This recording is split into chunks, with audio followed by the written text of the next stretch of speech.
Hi, everyone. Welcome to Danny After Dark.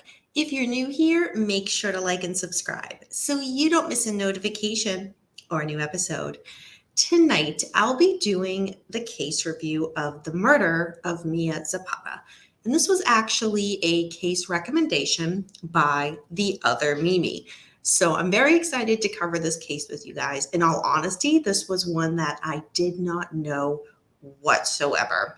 So it was very interesting in researching it because I was kind of learning as I was going through this. So I'm really, really excited to talk about it with you guys and share it with you if that's one that you already know, or maybe just know briefly, or just have never heard of it all.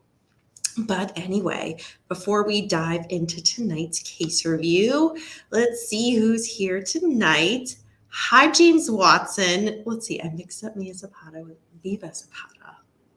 Yeah, that would be a bit of a different episode, I have to admit. So I hope you stay and hear of this case. And yeah, you're like, why are you covering him? Fair question. And I think once you realize it clicked why. Hey, Kane, good to see you. Hey, Capone, hope you're doing well. Las Vegas, of course. Chris James, welcome. Let's see, Allison, hello. Hope you're doing good, hon. Okay, so let's go ahead and dive on into this. Oh, well, pause. Hi, Craig. Hi, Boo. Hope you're doing good, hon. So, Craig, have you heard of this artist? So, Craig is in the vinyl community. If you guys do not know him, give his channel a sub, check it out. And Craig knows like everything music. So, I'm just curious if this was an artist that you knew of, because I didn't know of Mia before I researched this episode, I must admit. So let's be interactive. James, it's good to know that in a pinch that you could cover for me if need be. I knew it. Okay. Well, okay, Craig, since you know this artist, I hope I do this case review justice. But okay, so let's go ahead and dive in and be interactive. So Mia Catherine Zapata was born on August 25th, 1965 in Louisville, Kentucky. Mia was born and raised in Louisville. She had an interest and talent for music early on. Specifically, her interest was punk rock, jazz, blues, and R&B. By the age of 9, Mia learned how to play the guitar and piano. In 1984, Mia attended, and I'm probably going to mispronounce this, Antioch College as a liberal arts student. In 1986, she formed a punk rock band called The Gits alongside Steve, Matt, and Andy. In 1989, the band The Gits moved to Seattle. They moved into an abandoned building and nicknamed it the Rat House. Mia took a job at a local dive bar to earn some extra money. The bar was near a mental hospital, so there was a wide variety of clientele that would come in. Mia had a great sense of humor and loved to meet new people. The Gits were starting to gain a following in the area, performing more and more. In 1992, they released their debut album called The Frenching the Bully. From there, they grew more popular in the grunge scene in Seattle. In 1993, the band was offered a deal to sign with Atlantic Records. The Gits had a national tour with dates that were just set. Mia also was performing solo shows. Everything was finally falling into place for Mia and the Gits. Let's take a quick pause and just see if anybody else came in. Okay, I knew someone was going to correct me on the college. Antioch. Okay. Thank you, Capone. Thank you. I wanted to go to college there. Okay. I'm not familiar with that college. I'm not sure what they, not the words like specialize in, but like, how every school kind of has like that one or two subjects where that's what they're known for. I didn't research the college, I have to admit. But since you wanted to go there, Kane, I'm curious what that school, kind of what their kind of niche is, or what you wanted to study there. Let's see. to visit your...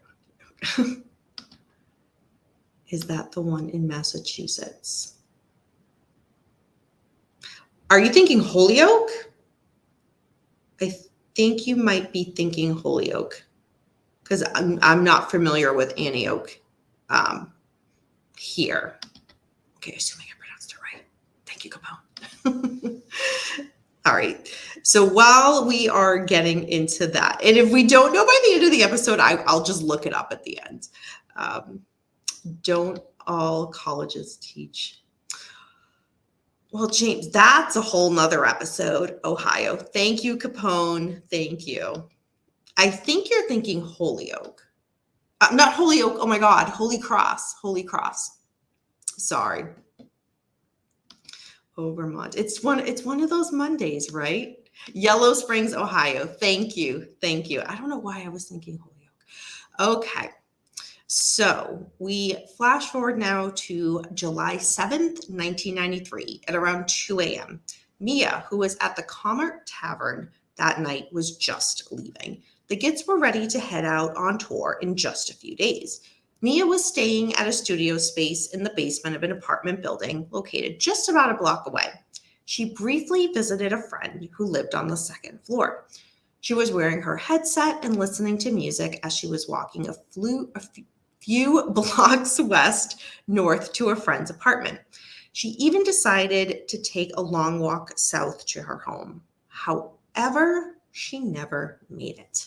At 3:30 a.m., Mia was found strangled and murdered in the Central District, less than 2 miles away from the bar.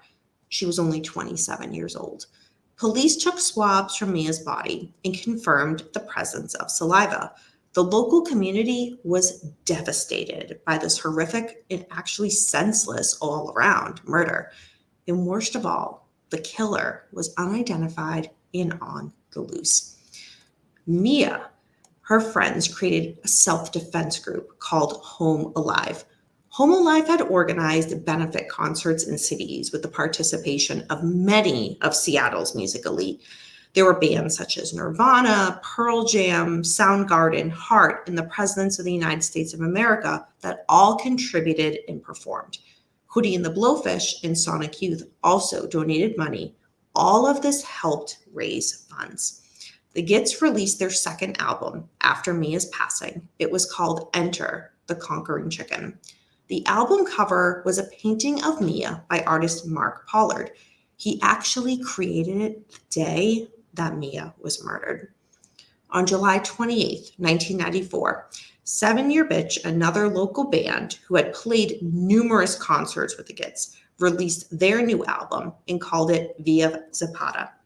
The album's title, of course, is a tribute to Mia. Some of the songs on the album also connect to her murder. For example, MIA encourages vigilante justice for her killer. Now, 1995, 2 years later, the case is still unsolved. Joan Jett recorded an album with the surviving members of the Gits called Evil Stig, which was basically Gits Live backwards. They went on tour for a series of benefit concerts to raise money to hire a private investigator. Ultimately, though, the case of who murdered Mia Zapata went cold. Before I continue on, let's just double check. Capone, Linda Rodstadt was playing in town that night. Interesting. Linda Rodstadt, she just appears everywhere, doesn't she? I'm eyeing this artist, right? Okay, yeah, Linda Rodstadt. She is everywhere, and if you guys are wondering what I'm talking about, go on over to the Paulcast Manson Saga discussion panel. Linda Rodstadt is actually very involved. So, all right, Mia's life story and her murder have been covered on episodes of Investigation Discovery, their channel, with a series called Dead of Night. We've all heard of Unsolved Mysteries, 48 Hours, as well as a documentary on the Gits. In 2002, DNA swabs that were taken from Mia's crime scene were submitted by Seattle police to the Washington State Patrol Crime Laboratory for DNA analysis. Think of how much DNA has progressed since that time. So it makes sense in 2002. Let's see what we can do, right? The samples yielded 2 DNA profiles. One matched Mia Zapata, and the other belonged to an unidentified male. The profile of the unidentified male was entered into the FBI's database. That contained nearly 2 million DNA samples by that time. However, it did not generate any matches. But in 2003, just a year later, DNA evidence had a match, and it linked to a man named Jesus Mezquia. That was the unidentified DNA sample. Seattle police were informed of this match for their sample and provided DNA. Quote, the frequency of the profile in the United States is 1 in 1.5 trillion. At the time the match was found, Mezquia resided in Florida and was on probation following a 2002 Florida felony conviction for possession of burglary tools. As a condition of his probation, he was required to submit 2 cheek swab samples, end quote. Jesus, he had a very lengthy criminal record, and it included multiple states. His record includes, just for example, to list a few, convictions for aggravated battery of a pregnant woman in 1997, kidnapping, false imprisonment, robbery, indecent exposure in Florida during the 80s, and battery of a spouse, and assault to commit rape in California in the late 80s and early 90s. So quite a bit there, right? Police also learned that Jesus had been living in Seattle between 1992 and 1994, and not just anywhere in Seattle, but approximately 1.5 miles from where Mia's body was discovered. On January 10th, 2003, Seattle police arrested Jesus in Miami. Jesus Mezquia stood trial, and a grand jury found him guilty of the murder in the first degree. On March 25th, 2004, Jesus was sentenced to 36 years in prison. However, in August 2005, his sentence was overturned. However, let's not panic. In 2009, the State Court of Appeals reinstated his 36-year sentence. On January 21st, 2021, 66-year-old Jesus Mezquia died in a hospital. His death was confirmed by the Washington State Department of Corrections. However, they declined to provide a cause of death. Joan Jett said of Mia, quote, her legacy should be beautiful, strong punk rock music coming from a woman's perspective, because that's who she was, end quote. Mia's surviving bandmates said in a statement to Rolling Stone magazine, quote, Mia Zapata was an extraordinary human being. She was a beloved friend, a gifted songwriter, musician, visual artist, and performer. Rather than focusing on her death, we prefer to remember her friendship, talent, humor, and the incredible art and music she left to the world, end quote. That is the case of the murder of Mia Zapata. And thank you to the other Mimi for this case recommendation. So do you guys have any questions or comments on this case? Let's see. Let's go to the chat. Were there other murders that night? Not that I found in the research, Chris.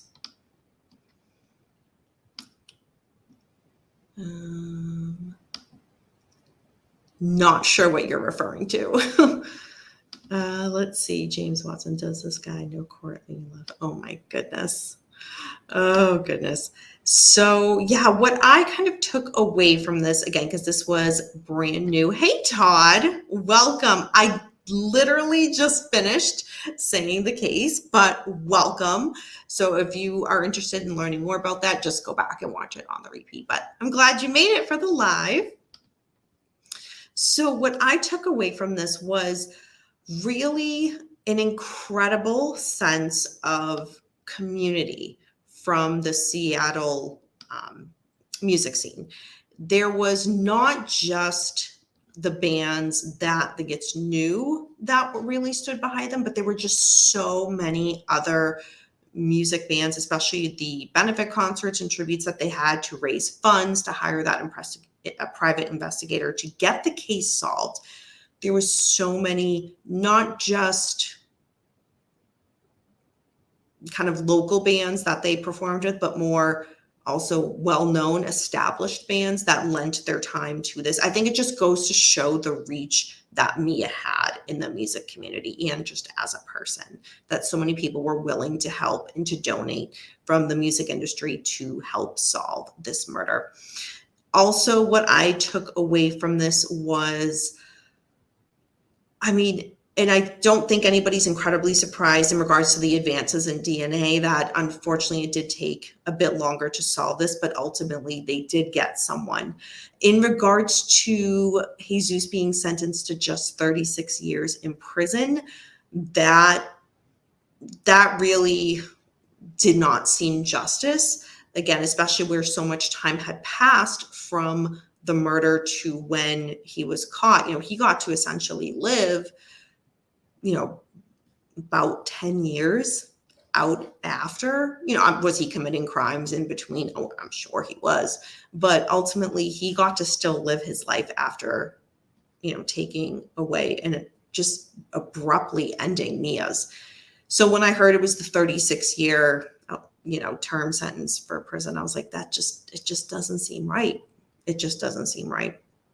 In regards to why his sentence was overturned, it was very hard to find in regards to why that happened. I'm not going to lie. I was digging and digging. I'm like, why can't I fully find this? And I'm sure it's just deeper than I was able to locate in time for this episode. But that was, I'm doing the research and I'm like, no way. But I was very relieved that the Court of Appeals reinstated the 36-year sentence. Because again, we reviewed his crimes that he had done and it crossed several states. This was not someone whose first offense was this murder. He was somebody who had a very violent criminal record and really needed to be off the streets. So it took quite a bit longer for justice to be served in this case, but in the end, it was, that a good thing that they got the guy who did this. And just lucky that, again, with all the advances in DNA, that investigators took those swabs and took those samples and waited until they had the chance to get the right person. Thank you, Todd. Hey, Chaos. Let's see. Was the killer connected to the music scene as well, or was it random? The killer was not connected to the music scene. In regards to was it random, there wasn't necessarily a motive for it that I was able to come up with through the research. But in regards to his, I was just talking about his past criminal record. I'm just scrolling in my notes to that section. Yeah, he just had, again, just to recap, convictions for aggravated battery of a pregnant woman, kidnapping, false imprisonment, robbery, indecent exposure, battery of a spouse, assault to commit rape. So in that spanned decades in different states. I am not sure in regards to Mia whether it was just a crime of opportunity. I didn't find anything that showed that she was specifically targeted, but kind of with everything that we're kind of seeing with this case, it really unfortunately seems like he was so close by, wrong place, wrong time, unfortunately, which is something that's so common in so many of the cases that, that is covered. But I didn't find anything that he was connected to the music industry. So I hope that answers your question. So again, let me see. Actually, Chaos, you don't have a wrench. Let me quickly give you one before I wind things down. I had the tab open and then it eluded me. So let's just take care of that now. So with the wrench, again, for anybody that doesn't know, it's a great opportunity to be able to post and share any links or anything that you have that is in connection to kind of what we're talking about. Or sometimes y'all in the chat have your own side conversations and post things relevant to that and go for it. So, oh, thank you, Chaos. I appreciate that. All right. And she died at 27. I know. I know. When I saw that age, I was like, oh God. That, we've all heard of the 27 club. I mean, this was a little bit different because of the circumstances, but so young, like so incredibly young. And again, I was not familiar with her. I was not familiar with her music prior to this episode and doing the research.